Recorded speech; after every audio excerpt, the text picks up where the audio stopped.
A major element to the impeachment inquiry underway right now in Congress will be the testimony of a whistleblower. Fox 5 legal analyst Wendy Patrick joining us now to explain how it all works. Wendy, good morning. Good morning. Okay, the process for this whistleblower, how does that work based on what we learned last week and what we're heading into perhaps this week? Well, two really good questions, Raul. Let me say this is a little bit unprecedented in terms of the way this came to light. Now, normally, we're all familiar with the term whistleblower. Right. Normally, that refers to somebody that works at an agency or some sort of a company that becomes aware of wrongdoing and then goes through a process of reporting that wrongdoing and has certain benefits, such as deciding if they want to remain anonymous, being protected from retaliation. This whistleblower complaint is very unusual in that the whistleblower almost seems to be a spokesperson for a team of others that this person appears to have compiled different sorts of complaints from different people and then presented it in a document that includes, as has been discussed widely disseminated on the news, multiple layers of hearsay. So it's unconventional and untraditional in the way it came to light. Nonetheless, it's still, this whistleblower, this person still does enjoy the same kinds of protections as other whistleblowers. When you talk about the protections, what are you talking about exactly? Well, the two that I mentioned are, I think, the two biggest ones, Shelley. So you've got the right to remain anonymous. So, for example, the testimony that we've been talking about that may or may not occur this week, there's not going to be any watch parties associated with it, like we all got together and watched the Mueller report testimony. It's going to be in private. And then, of course, the other one is protection from retaliation. Now, the counter narrative to all of that is that there are many on the right that are saying this person is not a whistleblower.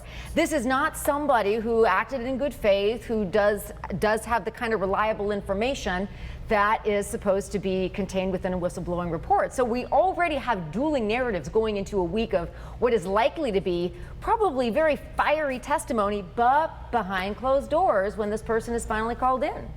Washington, D.C. is a town of secrets and a town of sometimes not very well kept secrets in terms of protecting the identity of this person. They still have to get him in or her, get him out. That's right. How does that work realistically in this day and age? There are leaks all over the place. Oh, you know, that is such a significant question in light of some of the rhetoric that have been expressed by some of the president's supporters this week. Now, the president was probably tongue-in-cheek, those comments that he made, not really suggesting that any harm come to this person. Yeah. That's what the administration, well, he threw out treason. Well, you can't not do only that lightly. Not only that, president. but then he also made those comments that he probably wishes he could take back about, well, remember what we used to do to people that relay this information. But the problem is, we don't want any of his supporters to hear that and try to actually have some harm come to this whistleblower. Right. That's one of the reasons why we have these protections in place. So your question is of absolute importance in terms of this week, because you're right, they're going to have to bring the person to Congress, bring them back, and somehow, in light of all of the people that are talking about this on and off the air, make sure that that safety, the whistleblower safety, is actually enacted. Very important week, and you can imagine tensions are high in terms of how do we do it? How do we make sure that this doesn't leak because it could be so dangerous? Well, the president coming out and he says, say, quote, like every American, I deserve to meet my accuser, wants to meet the whistleblower, especially when this accuser, this so-called whistleblower, and then goes on and on talking about what this person did and accused him of doing. So two important points there, Shelley. I'm really glad you brought that up. So this process is unlike a process that would occur in a court of law in a number of different ways. First of all, in terms of that whistleblower complaint, you try to enter that into evidence in a court of law, objection, hearsay, sustained. Right. You're done. Doesn't go anywhere. That's not true in Congress. As we've seen, it can go somewhere. Your point as well, Shelley, due process to confront and cross-examine accusers. That also does not occur here. So it's a very different process. Some would say that doesn't sound fair. It's not the kind of thing that would ever hold up in a court of law. But this is the process that we go through in congressional committees. And the fact that it does not have these due process protections, no doubt it's going to be the subject of much consternation as we move forward in this process. How explosive do you think this will be, this information, compared to what we learned last week, the release of the transcript of that conversation with the president-elect of Ukraine, now president of Ukraine?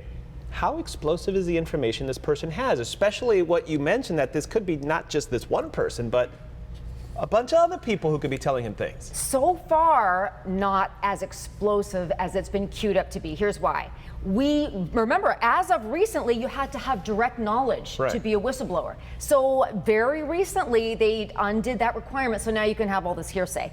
But this process this week is no doubt going to be only to uncover the sources. Who are the sources? And then you got to, of course, go investigate those people. You know, Democrats, they don't want to get it wrong. Nobody wants to get this wrong. But the whistleblower, him or herself, is not in possession of the actual firsthand information.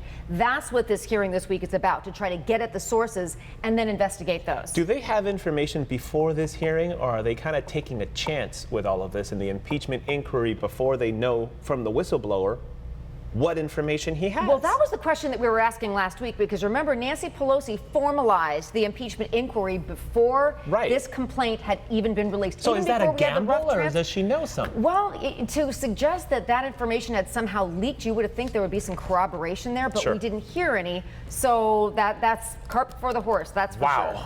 We'll see what happens. Yes, we will. We'll indeed. keep talking about this. Endlessly. Right. Thank you, Wendy Patrick. We Thank appreciate you. it.